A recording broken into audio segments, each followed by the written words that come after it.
ناظرین، میں ہوں ماریہ خان۔ جیسے کہ آپ نارمل دنوں میں میرا راگ اسٹار دیکھتے ہیں، اور اب جو ہے رمضان کا پہلا عشرہ چل رہا ہے، اور میری طرف سے آپ تمام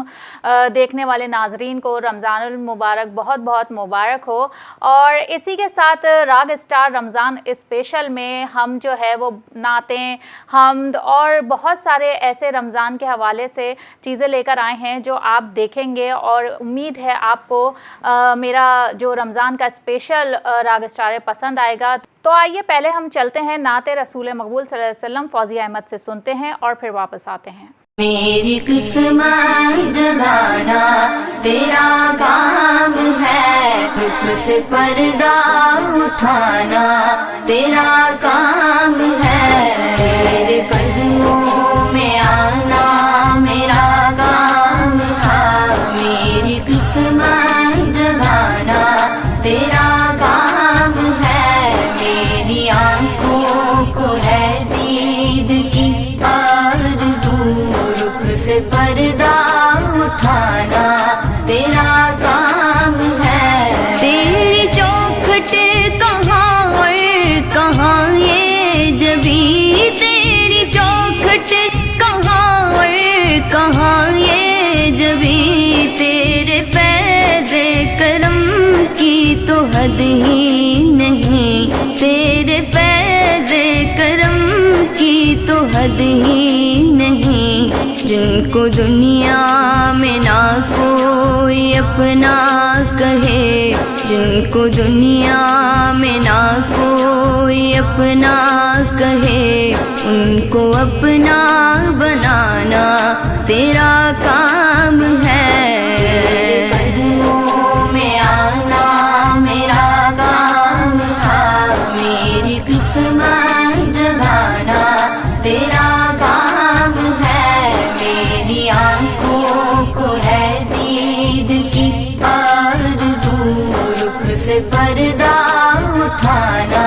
تیرا کام ہے، میرے دل میں تیری یاد کا راج ہے، میرے دل میں تیری یاد کا راج ہے، ذہن تیرے تصور کا محتاج ہے، ذہن تیرے تصور کا محتاج ہے،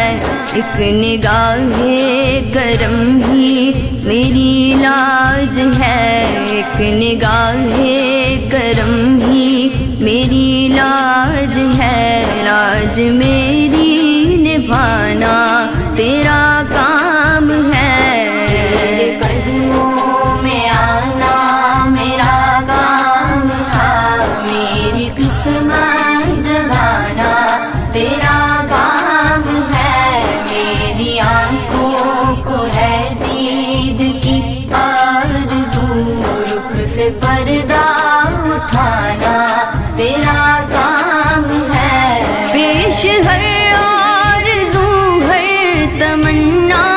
کرو، پیش ہر آرزو ہر تمنا کرو،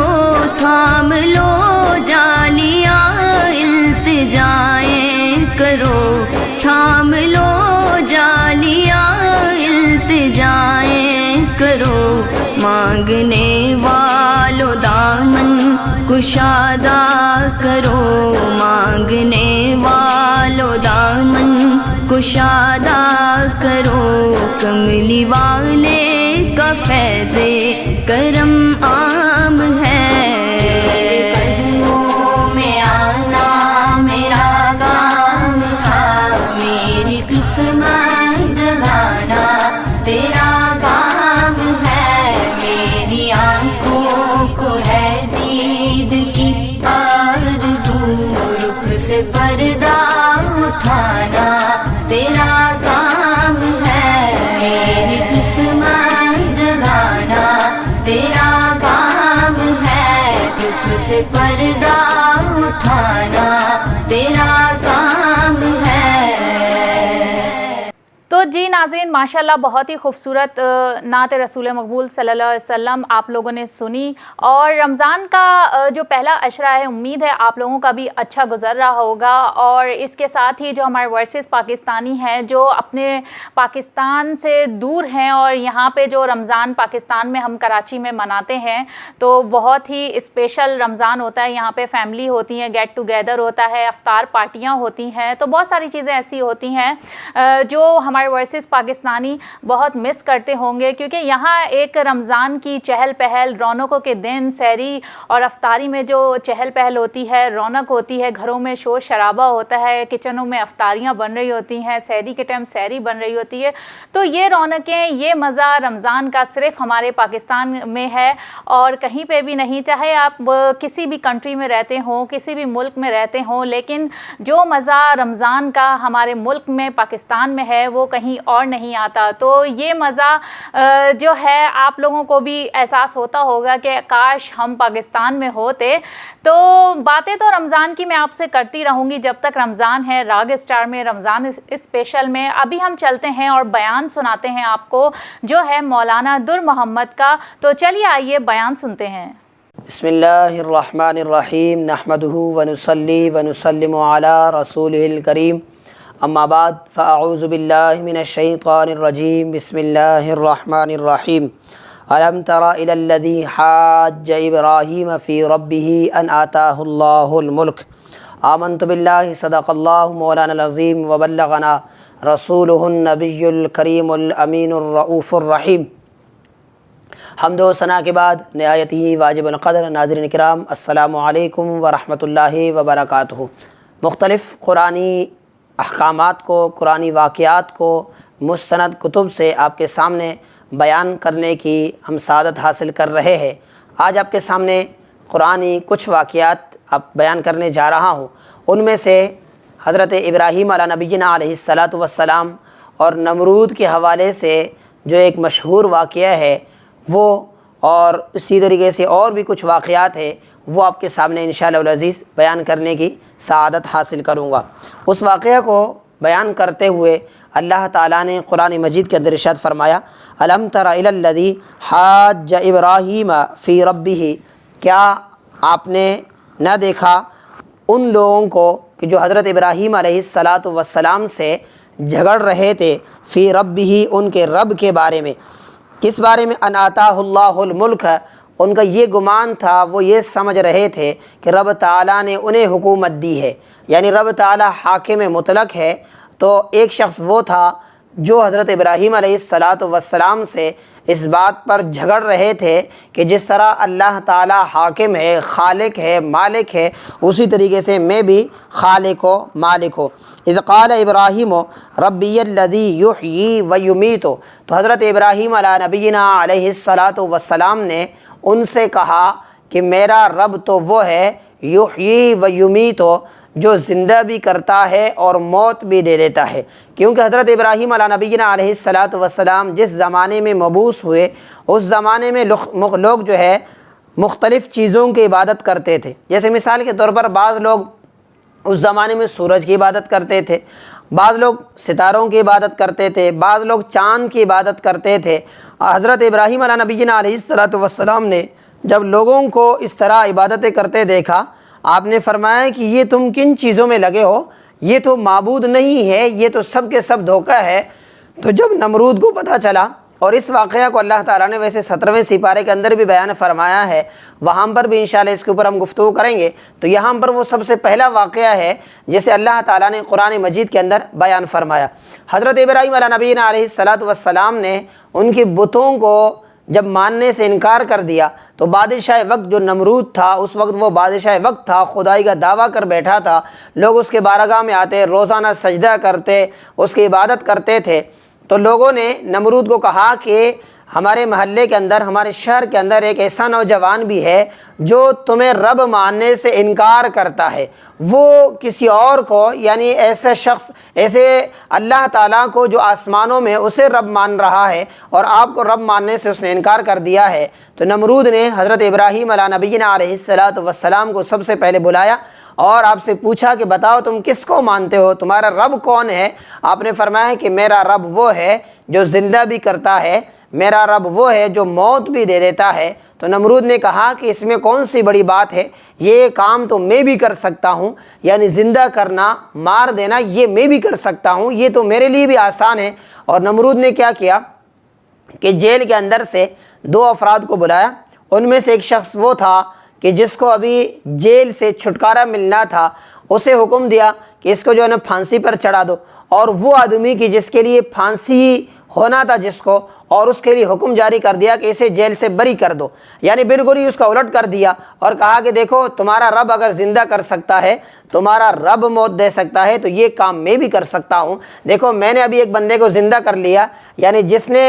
پھانسی پر جانا تھا میں نے اس کو بری کر دیا، اور جس نے بری ہونا تھا میں نے اس کو پھانسی پر چڑھایا، یہ کام تو میں بھی کر سکتا ہوں، یہ میرے لیے بھی آسان ہے، اس میں کوئی مشکل کام نہیں ہے۔ تو حضرت ابراہیم علیہ نبینا علیہ السلام سمجھ گئے کہ یہ جو آدمی ہے، نمرود ہے، یہ اس طرح کے باتوں سے اس چیز کو نہیں سمجھ پا رہا ہے۔ تو حضرت ابراہیم علیہ نبینا علیہ السلام نے کہا کہ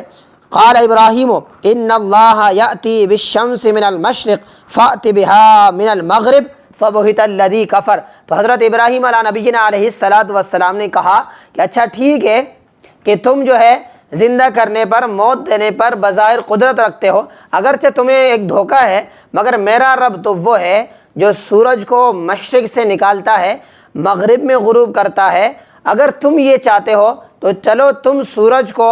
مغرب سے نکال دو اور مشرق کے اندر غروب کر دو، فبہت الذی کفر۔ تو قرآن میں اللہ تعالیٰ نے فرمایا کہ وہ حق کا پکا ہو کر رہ گیا، پریشان ہو کر رہ گیا، اب اس کے پاس ایسا کوئی جواب نہیں تھا، اور وہ یہ کر بھی نہیں سکتا تھا کہ وہ سورج کو جو ہے وہ مغرب سے نکال کر مشرق کے اندر غروب کر دے، اور اس پر وہ پریشان اور حیران رہ گیا۔ تو اللہ تعالیٰ نے اس واقعہ کو بیان فرمایا ہے، اور اس واقعہ کے اندر ہمارے لیے یہی سبق ہے کہ حضرت ابراہیم علیہ نبینا علیہ السلام جو ہے وہ اللہ کے نبی تھے، اللہ کے برگزیدہ بندے تھے، اور پھر یہی ہوا، یہی بادشاہ تھا کہ جب اس کے پاس دلیل کے میدان میں جب وہ ہار گیا اور حضرت ابراہیم علیہ نبینا علیہ السلام کو جواب نہیں دے سکا، تو پھر اس نے حکم دیا کہ اب جو ہے وہ آگ جلا دو، اور حضرت ابراہیم علیہ نبینا علیہ السلام کو اس آگ کے اندر ڈال دیں گے۔ تو اسی طریقے سے پھر انہوں نے حضرت ابراہیم علیہ نبینا علیہ السلام کو آگ کے اندر ڈالا، اور پھر وہ مکمل ایک واقعہ ہے، اس قسط کو انشاءاللہ العزیز آگے جا کر جو 17واں پارہ ہے اس کے اندر جو واقعات ہیں اس کے اندر انشاءاللہ العزیز ہم بیان کر دیں گے۔ اسی کے ساتھ ساتھ اللہ تعالیٰ نے قرآن مجید کے اندر ایمان والوں کے لیے کچھ اوصاف کو بیان فرمایا کہ مثل الذین ينفقون اموالهم فی سبیل اللہ، لوگوں میں سے کچھ لوگ وہ ہے جو اپنا مال اللہ کی راہ میں خرچ کرتے ہیں۔ جب اپنا مال اللہ کی راہ میں خرچ کرتے ہیں، فرمایا کہ کمثل حبۃ انبتت 7 سنابل، فرمایا کہ وہ جو مال خرچ کرنے والے ہیں ان کی مثال فرمایا کہ اس ایک دانے کی طرح ہے کہ جس کے اندر 7 بالیاں ہیں، پھر ان 7 بالیوں میں سے ہر بالی کے اندر، ہر خوشے کے اندر فرمایا 100 دانے ہیں، یعنی وہ ایک دانہ ڈالتے ہیں، اس ایک دانے سے پھر کیا ہوتا ہے کہ ایک تنکا نکلتا ہے، اس تنے کے اندر 7 بالیاں ہیں، ان 7 بالیوں میں سے ہر بالی کے اندر فرمایا کہ 100 دانے ہیں، یعنی 700 دانے موجود ہے۔ تو اللہ تعالیٰ نے اللہ کی راہ میں جو خرچ کرنے والے ہیں ان کی مثال کو اس آیت کے اندر اللہ تعالیٰ نے بیان فرمایا کہ جو بندہ اللہ کی راہ میں اخلاص کے ساتھ خرچ کرتا ہے، فرمایا اس کی مثال اس آیت کی طرح ہے کہ جب وہ اللہ کی بارگاہ میں اپنا مال خرچ کرتا ہے تو اللہ تعالیٰ ایک کے بدلے میں اسے فرمایا کہ 700 عطا کر دیتا ہے۔ 7 سنابل فی کل سنبلۃ 100 حبہ واللہ یضاعف لمن یشاء واللہ واسع علیم۔ یہ تو ایک مثال ہے کہ فرمایا کہ ایک دانے سے رب تعالیٰ 700 دینے والا ہے، مگر فرمایا کہ واللہ یضاعف لمن یشاء، اللہ تعالیٰ کسی کے لیے چاہتا ہے تو اس سے بھی زیادہ بڑھا دیتا ہے۔ یعنی ایک طرف ثواب کے لیے فرمایا کہ 700 گنا ہے، مگر کوئی شخص زیادہ اخلاص کے ساتھ اللہ کی بارگاہ میں خرچ کر دیتا ہے، فرمایا پھر یضاعف لمن یشاء، یہاں تک پھر بات موقوف نہیں ہے، یضاعف لمن یشاء، اللہ تعالیٰ اس کے لیے مزید جو ہے اپنی رحمتیں، اپنی نعمتیں بڑھا دیتا ہے۔ واللہ واسع علیم، اللہ تعالیٰ بڑا وسعت والا اور علم والا ہے۔ اور فرمایا کہ الذین ينفقون اموالهم فی سبیل اللہ ثم لا یتبعون ما انفقوا منا ولا ذلا لهم اجرهم عند ربهم۔ اب یہاں پر اللہ تعالیٰ نے مومنین کے لیے فرمایا کہ وہ لوگ جو اپنا مال خرچ کرتے ہیں فی سبیل اللہ ثم لا یتبعون، پھر وہ اس کا پیچھا نہیں کرتے ہیں، ما انفقوا جو انہوں نے خرچ کر لیا، منن ولا عذا تکلیف دینے کے لیے، احسان جتانے کے لیے۔ ہمارے معاشرے کے اندر یہی ہوتا ہے کہ ہم جب کسی کو اگر کوئی چیز دے دیتے ہیں تو پھر اس کے بعد بار بار ہم اس کے اوپر احسان جتاتے ہیں۔ اور یہاں پر میں ان ناظرین کے لیے، اپنے ان دوستوں کے لیے بھی عرض کرتا چلوں گا، ہمارے معاشرے کے اندر بہت سے ایسے لوگ بھی ہوتے ہیں کہ وہ چاہتے ہیں کہ ہم اپنا مال اللہ کی راہ میں خرچ کریں۔ جب وہ خرچ کرنا چاہتے ہیں تو وہ لوگ جو غریب ہیں ان کے غربت سے فائدہ اٹھاتے ہوئے کئی گھنٹے انہیں پہلے دھوپ میں کھڑا کر دیتے ہیں، پھر اس کے بعد پتہ چلا کہ ان کے درمیان جو عید گفٹ جو ہے وہ تقسیم کر رہے ہیں۔ اسی طریقے سے رمضان المبارک کے اندر کئی لوگ راشن تقسیم کرتے ہیں، تو راشن تقسیم کرنے سے پہلے ان غرباء کو، بیچاروں کو تذلیل کے طور پر لائنوں میں کھڑا کرتے ہیں، ان کو جو ہے ذلیل کرتے ہیں، اور پھر اس کے بعد ان کے درمیان راشن تقسیم کرتے ہیں۔ اس لیے دوستو، اگر اللہ نے آپ کو مال دیا ہے، آپ رب تعالیٰ کی بارگاہ میں اسے خرچ کرنا چاہتے ہیں، تو اس کا آسان طریقہ یہ ہے کہ آپ جو ہے اس طرح خرچ کر لیں کہ آپ نے خرچ کیا ہے، آپ کو معلوم ہے، اور جس بندے کو آپ دے رہے ہیں اسے معلوم ہو کہ مجھے کس نے دیا ہے۔ اس لیے حدیث مبارکہ میں آتا ہے، فرمایا کہ جب تم صدقہ دو اس انداز سے دو کہ تم اپنے دائیں ہاتھ سے جب صدقہ دے رہے ہو تو بائیں ہاتھ کو پتہ نہ چلے، اس انداز سے پوشیدہ دینا ہے۔ اور اللہ تعالیٰ نے اس آیت مبارکہ کے اندر اسی چیز کو بیان فرمایا کہ والذین ينفقون اموالهم فی سبیل اللہ ثم لا یتبعون ما انفقوا، پھر وہ اس کا پیچھا نہیں کرتے، منن ولا اذا احسان جتانے کے لیے، تکلیف دینے کے لیے، لہم اجرہم عند ربہم، پھر ایسے لوگوں کے لیے ان کے رب کے پاس اجر ہے۔ ظاہر سی بات ہے، اجر انہی لوگوں کے لیے ہے جو اللہ کی بارگاہ میں اپنے مال کو اخلاص کے طور پر خرچ کرتے ہیں، ریاکاری سے بچتے ہیں۔ اگر کوئی شخص ریاکاری کرتا ہے تو ریاکاری کرنے والے کے لیے فرمایا کہ اس کے اعمال جو ہے وہ ضائع ہو جاتے ہیں۔ جو ریاکاری کے طور پر کوئی بھی عمل کرتا ہے، وہ بظاہر اگرچہ بڑے بڑے کام کر رہا ہوتا ہے، بہت سارے کام کر رہا ہوتا ہے، مگر ریاکاری کی وجہ سے رب تعالیٰ اس کے اعمال کو قبول نہیں فرماتا، تو اللہ تعالیٰ نے فرمایا کہ لہم اجرہم عند ربہم، دنیا کے اندر اور آخرت کے اندر جس بندے کو رب تعالیٰ نے اجر دینا ہے، فرمایا یہ وہی لوگ ہیں جو اخلاص کے طور پر اپنے مال کو اللہ کی بارگاہ میں خرچ کرتے ہیں۔ ولا خوف علیہم ولا هم یحزنون، اور پھر اللہ تعالیٰ ان کی صفت کو بیان فرما رہا ہے، فرمایا کہ ان پر نہ کوئی خوف ہوتا ہے، ولا یحزنون، اور نہ ہی وہ غمگین ہوتے ہیں، کیونکہ ان کے پاس جو مال موجود ہے نا، وہ اس مال کو اپنے سامنے رکھتے ہوئے بھی یہی تصور کرتے ہیں کہ یہ مال اللہ کا ہے، اور جب اسے اللہ کی بارگاہ میں خرچ کرتے ہیں تو وہ یہی کہتے ہیں کہ اللہ کا مال تھا، ہم نے اس کی راہ پر خرچ کر لیا ہے۔ جب وہ اس طریقے سے اپنے مال کو اللہ کا سمجھتے ہیں اور اسے خرچ کرتے ہیں تو یہی سمجھتے ہیں کہ رب تعالیٰ کا دیا ہوا مال تھا، اسے بھی ہم نے اللہ کی بارگاہ میں خرچ کر لیا ہے، تو یقین فرمائے کہ ولا خوف علیہم ولا هم یحزنون، نہ پھر ان کے اوپر کوئی خوف ہوتا ہے اور نہ ہی وہ غمگین ہو جاتے ہیں۔ اور اسی طریقے سے اس رکوع کے اندر اللہ تعالیٰ نے ان کے اور اوصاف کو بیان فرمایا کہ قول معروف و مغفرۃ خیر من صدقۃ یتبعها اذی، ایک آدمی وہ ہے جو صدقہ دیتا ہے، مال خرچ کرتا ہے، اور اس کے بعد جو ہے لوگوں کے اوپر احسان جتاتا ہے، لوگوں کو تکلیف دیتا ہے، اور فرمایا کہ ایک آدمی وہ ہے جس کے پاس مال و دولت تو نہیں ہے مگر وہ لوگوں سے مسکرا کر گفتگو کرتا ہے۔ تو یہاں فرمایا کہ قول معروف،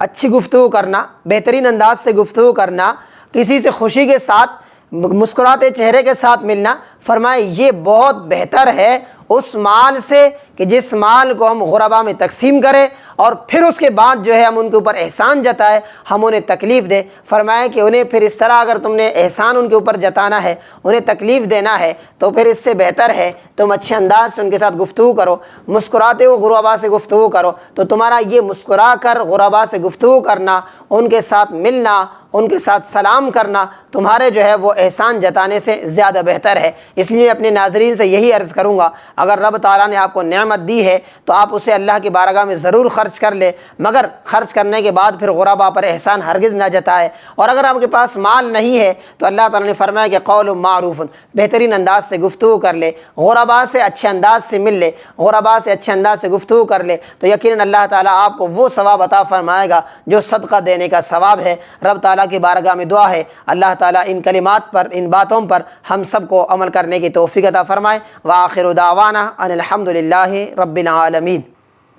ماشاءاللہ بہت ہی زبردست بیان تھا۔ امید ہے ناظرین آج کا راگ اسٹار رمضان اسپیشل آپ کو پسند آیا ہوگا۔ جاتے جاتے میں آپ کو نعت رسول مقبول صلی اللہ علیہ وسلم حارث احمد کی سناتی چلتی ہوں۔ میں تھی ماریہ خان، مجھے دیجیے راگ اسٹار رمضان اسپیشل سے اجازت۔ اللہ نگہبان۔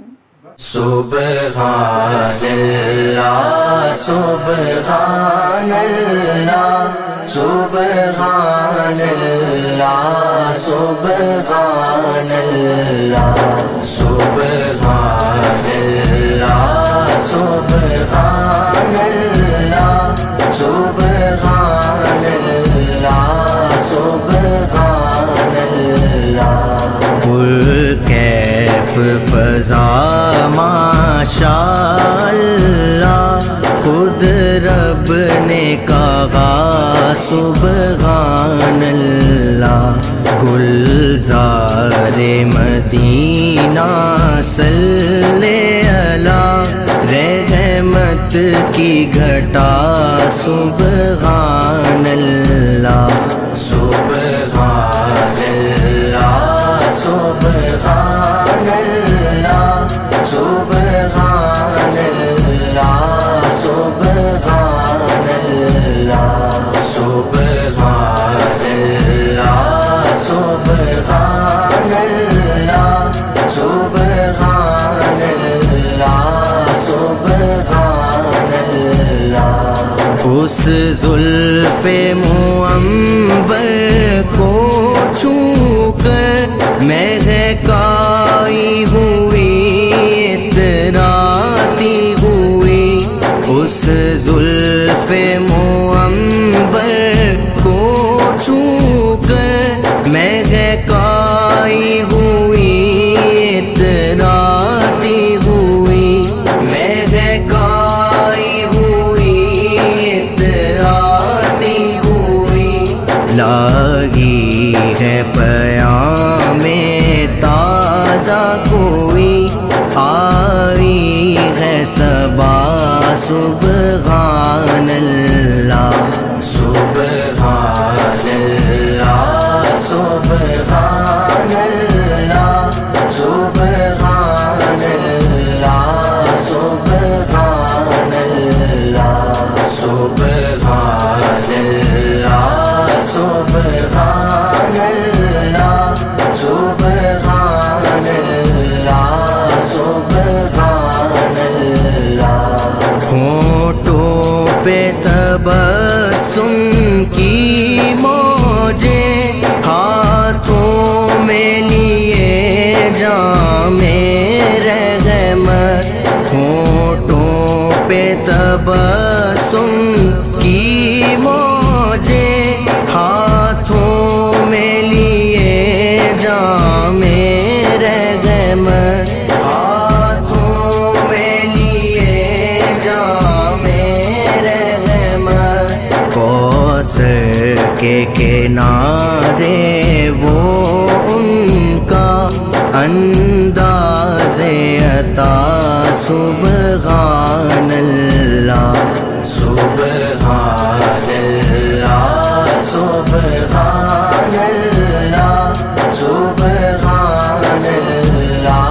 سبحان اللہ سبحان اللہ سبحان اللہ سبحان اللہ سبحان اللہ۔ کہنے کو تو نعتیں سب نے کہی، یہ نعت نصیر آفاقی ہے، کہنے کو تو نعتیں سب نے کہی، یہ نعت نصیر آفاقی کی ہے یہ نعت نصیر آفا کی ہے کتھے مہر علی کتھے تیری ثنا کیا خوب کہا سبحان اللہ سبحان اللہ سبحان اللہ سبحان اللہ سبحان اللہ سبحان اللہ سبحان اللہ سبحان اللہ سبحان اللہ سبحان اللہ سبحان اللہ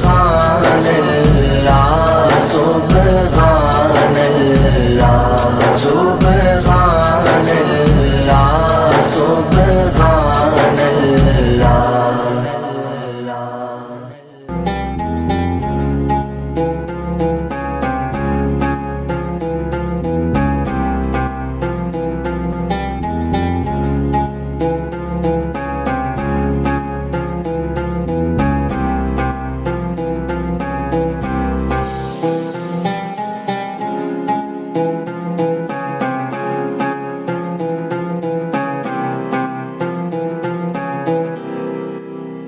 ابن سینا کمیونٹی کلینک میں medical, dental, mental health, vaccination اور ڈائگنوسٹک سروسز لو کاسٹ میں دستیاب ہیں۔ بچوں کی صحت اور امراض کے لیے بنایا گیا انتہائی خوبصورت کلینک اور دوستانہ ماحول، جہاں میڈیکل کنسلٹیشن صرف $20 میں، اینول چیک اپ صرف $90 میں۔ یہاں اسپیشلسٹ جیسے کارڈیولوجسٹ، سائکیاٹرسٹ اور کاؤنسلر بھی اویلیبل ہیں۔ یہاں امیگریشن، فزیکل اور کووڈ ٹیسٹنگ بھی کی جاتی ہے۔ ٹی وی 1 کے اسپیشل ڈسکاؤنٹ سے فائدہ اٹھائیے۔ ڈینٹل پر $10 آف اور میڈیکل چیک اپ پہ $5 off. 11220 south Wilcrest drive, Houston, Texas 2814957462۔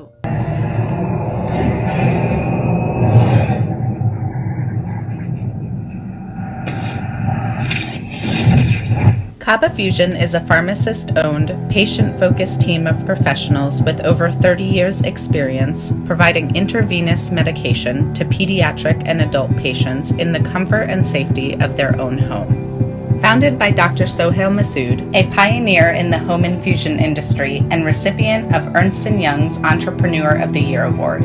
Kaba Fusion has 28 state-of-the-art compounding pharmacies across the country with service capabilities nationwide.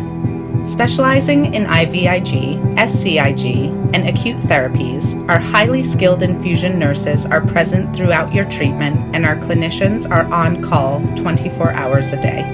Please visit us at kabafusion.com for more information.